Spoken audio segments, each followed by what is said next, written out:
So guys, welcome back to Dark Angels Intuition. Welcome back to my channel. So, I was going to do a monthly reading, but this time, gagawa ko ng monthly reading for the by elements. Okay? So, kasi I'm so a bit of busy this time and had a lot of work to do. So, gagawin ko siyang by elements. So, for the month of December. So, I will going to pull an oracle card first. This is for the fire signs.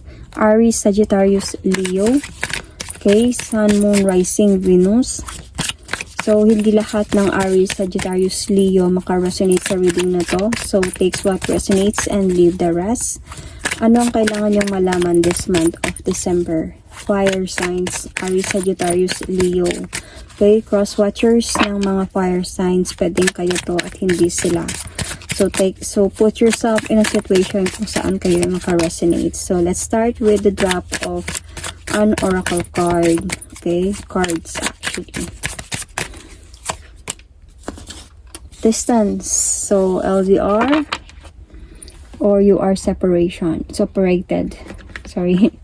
The separation you are experiencing is necessary to help the relationship grow. So, may mga ganong mga nangyayari sa inyo ngayon, Aries, Sagittarius, Leo. So, let's see about another oracle card. This called Love Connection. Soul Connection. Let's see. Honor. Honor your loved one. And you will notice your relationship becoming stronger. So let's see one more. This is the Angel Romance Oracle card for the fire signs.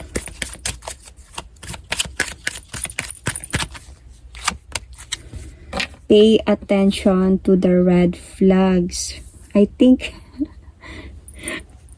yung mga fire signs ang meron nito. So, cross-watchers, okay? So, pwede tong vice versa. The signs are cautioning you. So, let's see.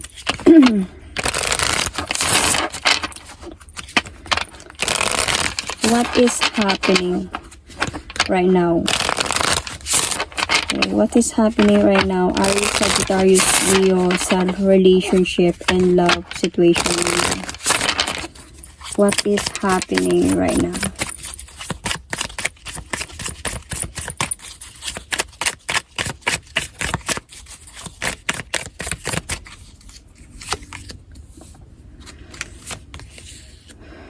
Okay, nandito si Leo.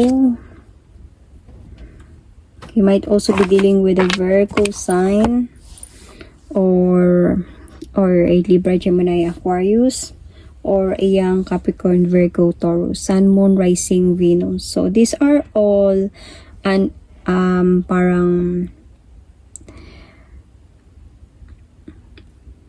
mabigat to. So I can see sa mga nangyayari sa inyo ngayon,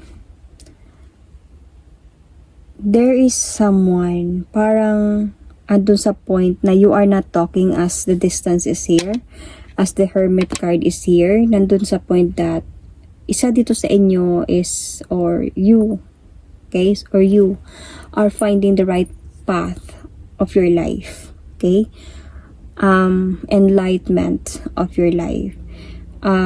Gusto ko muna mapag-isa, okay, mag-isip or hanapin yung sarili ko. Something like that. Hindi kayo nag-uusap ngayon. Ito yung meron kayong distance kayong dalawa. But, andun din sa point that I think isa dito sa inyo or your partner or you are trying to communicate with you.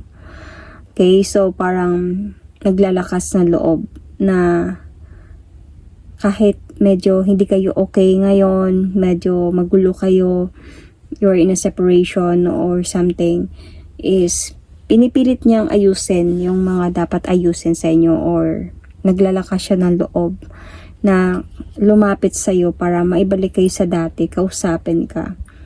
Something like that, na maibalik sa dati yung sitwasyon. But siguro ikaw yung parang nagbigay ka ng silent treatment sa taong ito. Pero siya yung parang nangulit sa'yo na ayusin natin to. So, ito yung sinasabi dito na distance. The separation you are experiencing is necessary and to help the relationship grow. So, parang this is a part that binigyan kayo ng test na ganito para mapatunayan, patibayan kung gaano katibay yung relasyon ninyo, kung gaano kayo kadalawa na nagmamahal. So, with honor sa oracle card na to, honor your loved one and you will notice your relationship becoming stronger. So, because parang sa tingin ko dito, hindi mo siya kinakausap, hindi mo siya pinapansin, yet this person is trying to communicate with you. Ayusin na natin to. So, this is what it is. Okay? So, meron pa naman ako nakikitang new beginning sa inyong dalawa dito. There is still a chance na feeling ko kasi parang ikaw to na binigyan mo siya ng parang ginose mo siya. Binigyan mo siya ng parang sabi natin na silent treatment, ginose mo siya. I think because of merong cheating na nangyari dito sa inyo. So, parang may mga cheating na nangyari and nalaman mo to, may nakapagsabi sa'yo. So, pwede tong vice versa, okay? And to the point na ang dami nyo ng pinagdaanan tapos nangyari pa to. Kaya tumahimik ka, hindi mo siya kinausap. Pero siya yung nandyan. Might be some of you are married. Okay? Some of you are committed. Some of you are in a long-term relationship. So pay attention to the red flags because I think that meron ka nang napapansin sa person mo na red flags yet hindi mo lang siya pinapansin. Because late mo na nalaman na niloloko ka pala niya eh. So, it's either way. Pwede tong you are committed, you are married, or siya yung married. And may mga red flags na sa kanya na napapansin mo pero binabaliwala mo lang dahil sa pagmamahal mo. Okay? So, takes what resonates. This is what is happening sa inyong dalawa ngayon. So, let's see more. Ano yung feeling ng person mo ngayon? I will arrange the card to have space. So,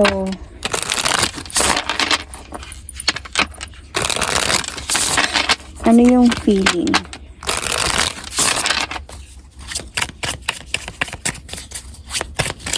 May person towards you.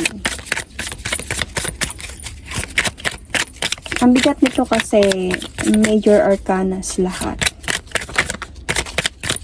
Pag sabihin natin major arcanas, mabigat. So, the 10 of Cups, the King of Cups, the 5 of Pentacles. Okay, so mahal ka talaga ng person mo. Kaya nga nandiyan siya eh, nangungulit siya. Naayusin na natin to, babalik na tayo sa dati, ganyan-ganyan. Gusto ko na ng changes, changes with you, changes with our relationship, with our marriage or whatever. Andun sa point, this is what he or she felt. Parang gusto niya ng changes. Gusto niya na mabalik kayo sa dati. Yung pagmamahalan, yung happiness ninyo. Yung complete commitment na meron kayo. Full of love and happiness. Bakit? Dahil nakaramdam siya dito ng emptiness. Nakaramdam siya dito ng coldness in your relationship.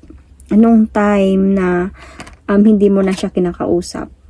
So, gusto niya na this time ng changes. Kaya nga, andun siya sa point na tinatry niya, naglalakas siya ng loob dito na ayusin ang mga dapat ayusin. Kahit hindi mo pa siya kinakausap or pinapansin.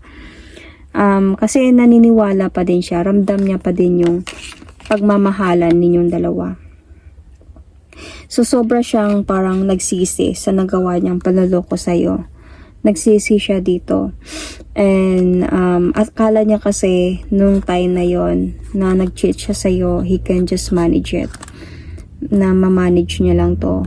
And magiging okay lang yung commitment ninyo or family ninyo or marriage ninyo through this. But the problem there is nalaman mo, nagkaroon ng clarity, may nagsabi, kaya yun sa point na yun is nakaramdam ka ng ginagawa mo lang akong tanga. So whatever the situation, okay? Pwedeng nalaman mo na kasal siya, pwedeng nalaman mo na kung kasal kayo, pwedeng nalaman mo na may third party ka. Yung sitwasyon. So parang sa point na nakaramdam ka na ginagawa mo lang pala akong tanga. So this the feeling here para sa kanya dito is may balik kayo sa dati dahil mahal ka pa din talaga niya. And sobrang lungkot niya ngayon kasi nakaramdam siya ng coldness this time. Parang emptiness without you. Kaya andito sa point na honor loved one, and you will notice the relationship becomes stronger. Siguro dito niya napansin yung kailangan pala na atupagin yung relasyon ninyo ba, yung marriage ninyo ba. Siguro naging easy-go-lucky itong person na to. Naging pabaya, naging sobrang kampante. So this time, dito na siya nakarealize na kailangan pala na mag-focus na this time, ayusin na ang dapat ayusin dahil ang hirap pala nang wala ka sa buhay ko. Parang ganun. So, dito siya nagkaroon ng realization. Okay, so Cancer, Scorpio, Pisces is here. Sun, Moon, Rising, Venus. So, how about your feelings?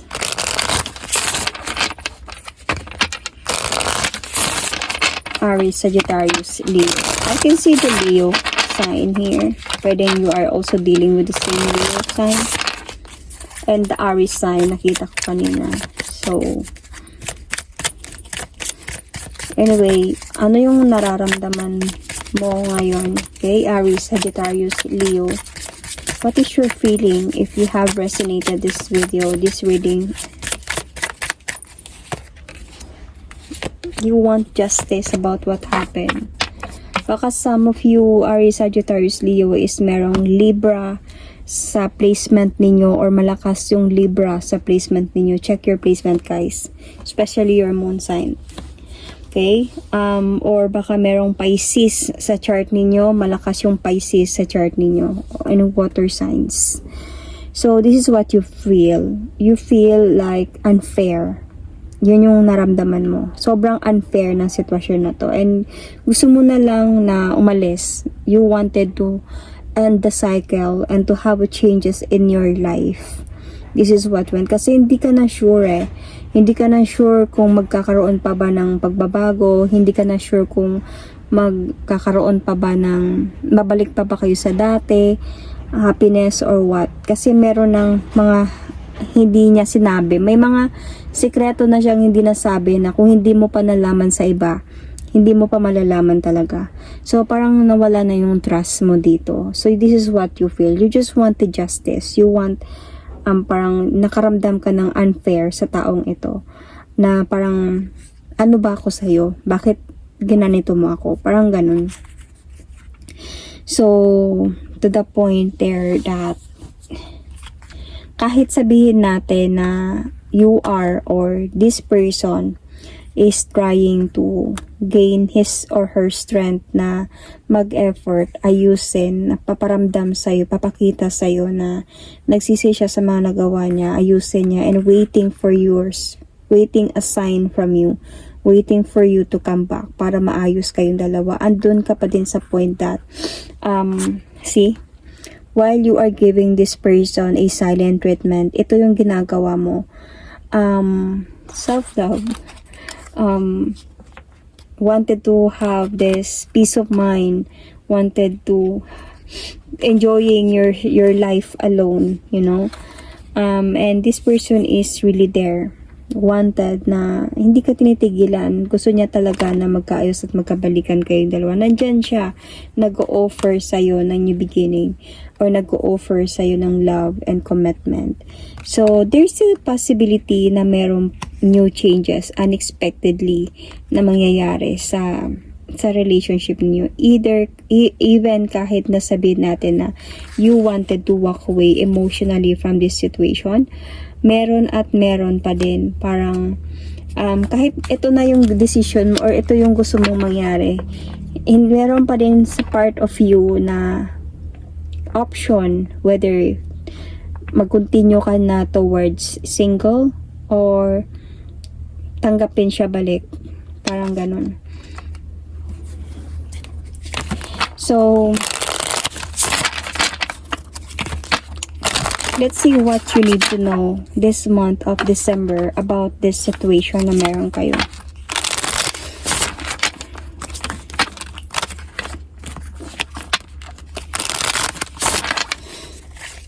So what you need to know this December. Okay, the Chariot card. The Nine of Pentacles. Really?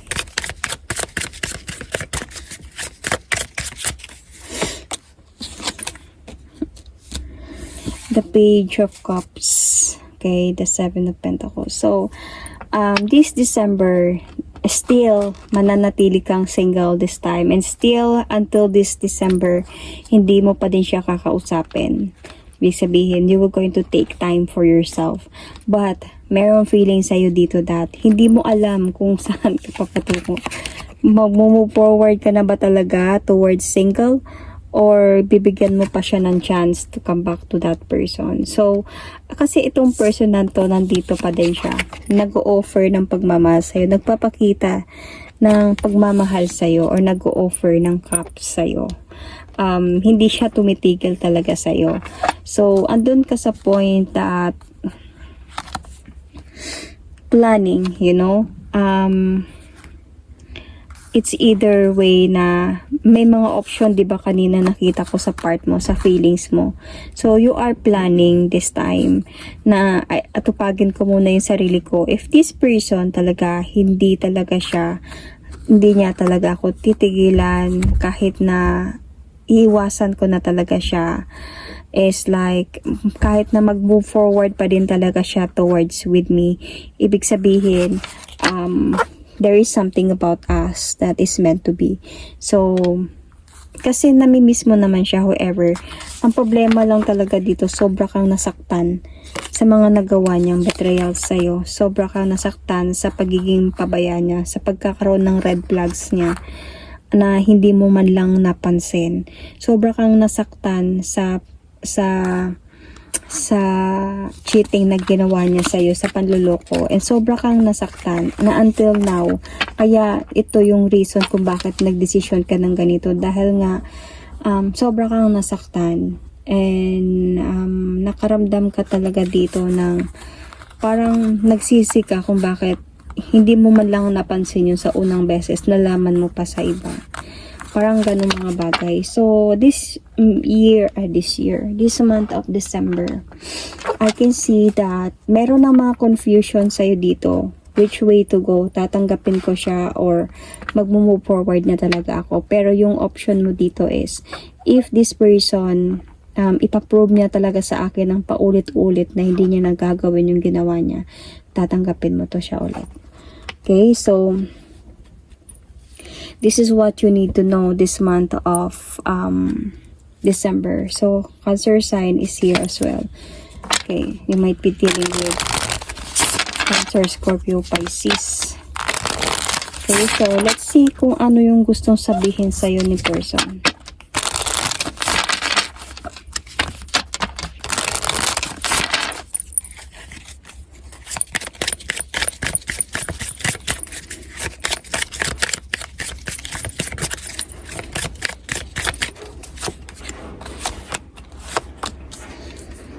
Okay. Alam kong sobra kitang nasaktan sa nagawa ko sa'yo. And I'm very much sorry about that. willing akong ipaglaban balik yung relasyon natin despite sa mga hadlang, despite sa mga nangyayari, despite sa ayaw mo akong kausapin. So, willing pa rin ako na mag-offer sa'yo ng victory. Na new beginning goes together. Yung mabigyan ka ng judgment sa mga nangyari. Yung ma-explain sa'yo lahat. Yung ayusin yung mga dapat ayusin sa atin dalawa. Nandito pa din ako. Hindi ako titigil na mag-offer sa'yo na new beginning, na nang mabalik tayo sa dati. Mabalik tayo sa dating happiness, love, sparks natin dalawa. Sobrang andun ako sa point na hindi pa talaga ako nag-let go from you. Umalis ako ng kalmado sa sitwasyon natin. Hindi ko naman ginusto yun. Umalis ako para wala na lang gulo. Para hindi na lang magkagulo. Pero, alam mo, pinagsisihan ko yung mga bagay na nagawa ko sa'yo. Sobra. About having another woman in my life. Andun ako sa point this time na parang I did have this peace of mind and realize na ikaw pa din yung gusto kong ikaw pa din yung gusto kong makasama. You know, sometimes hindi mo ako kinakausap, iniiwasan mo ako. Napapagod na din ako pero maghihintay pa din ako. Dahil naniniwala pa din ako na mahal mo pa rin ako at magkakabalikan pa din tayo. So, yun. Yung gusto niya sabihin sa'yo. So, my advice here is everybody commits mistakes and cheating right now is really like parang sabihin natin sa henerasyon ngayon na hindi mawawala yung cheating pagdating sa relasyon. Really, lahat madaming tukso sa paligid. And I think if ano man yung sitwasyon ninyong dalawa, whether kung ano man tong sitwasyon ninyong dalawa, para sa akin is I don't judge kung ano ka man, siya man yung may asawa, kayo ba yung mag-asawa, or ano man. Okay? Kasi nakikita ko dito kasi is hindi ka third party. You are someone, might be ikaw yung wife or walang marriage na nangyayari dito. It's just like relationship. Okay? Just a relationship. So, pwedeng ganun lang yun, na nagkaroon lang ng third party. So, nasa'yo din naman yun.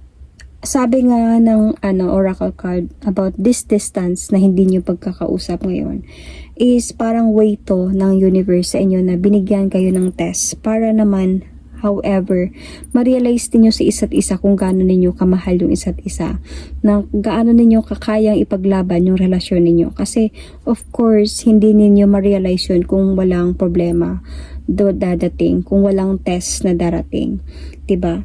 So, and with this, honor your loved one and you will notice that your relationship become more stronger. So, dito na din napapatunayan na siguro sa part ng person na to na naging pabaya siya sa relasyon ninyo. Naging kampante siya, naging pabaya siya until sa point na nangyari ngayon. Naging confident siya masyado about the relationship. Hindi niya inalagaan ng mabuti.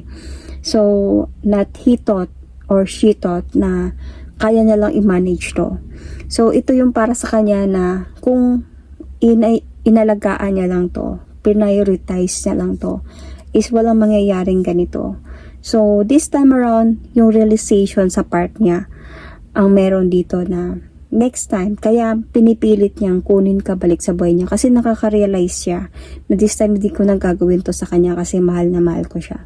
So, parang meron na ding lessons dito na kailangan yung i-learn. Kung naka-resonate kayo sa reading na to, Aries, Sagittarius, Leo, this is your lessons that you need to learn. Okay? Whether sa part ng person mo, sa part mo, either way kung saan kayo naka-resonate. Cross-watchers, pwede itong sa inyo din.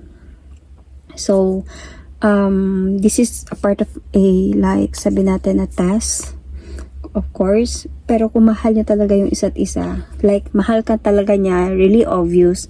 Pero kung sa part mo, Aries, Sagittarius, Leo, kung mahal mo talaga itong person na to, okay lang naman na prioritize mo yung self mo paminsan, bigyan mo ng time, mag-isip something na okay lang tong ginagawa mo, but nakita ko kasi dito napapagod na din si person sa kakahintay kung kailan mo siya tanggapin ulit. So, pero hindi siya titigil kahit pagod na siya, magkukontinue pa din siya. So kung mahal mo siya, you need to talk, mag-usap kayo ng masinsinan, heart-to-heart conversation ang kailangan dito. The problem here is, Aries, Sagittarius, Leo, mostly Aries, Sagittarius don't know how to communicate. So, so at least kahit papano, just accept the offer, just accept the communication. Pag-usapan ninyo, makinig ka, or sabihin mo sa kanya kung ano man yung mga nararamdaman mo, kung ano man yung mga gusto mong mangyari this time. And if you really love this person, why wait for a long time to accept this person back? But this time around, kung magkakabalikan man kayong dalawa, notice the red flags already, you know. If I believe in second chances, hindi tayo perfect, tao lang tayo. So I think hindi na masasabi natin na sa second time na pinataawad mo sila, palagi na paulit-ulit na lang yun. Hindi, yung paulit-ulit, yung madaming beses na. So just observe your person and observe the red flag na meron sa kanya. Kasi nakita ko naman dito sa kanya, willing na talaga siya. Kasi mayroon na din realization sa kanya dito. Okay, spiritual awakening. So that is my reading for you for the month of December, Aries, Sagittarius, Leo, Sun, Moon, Rising, Venus.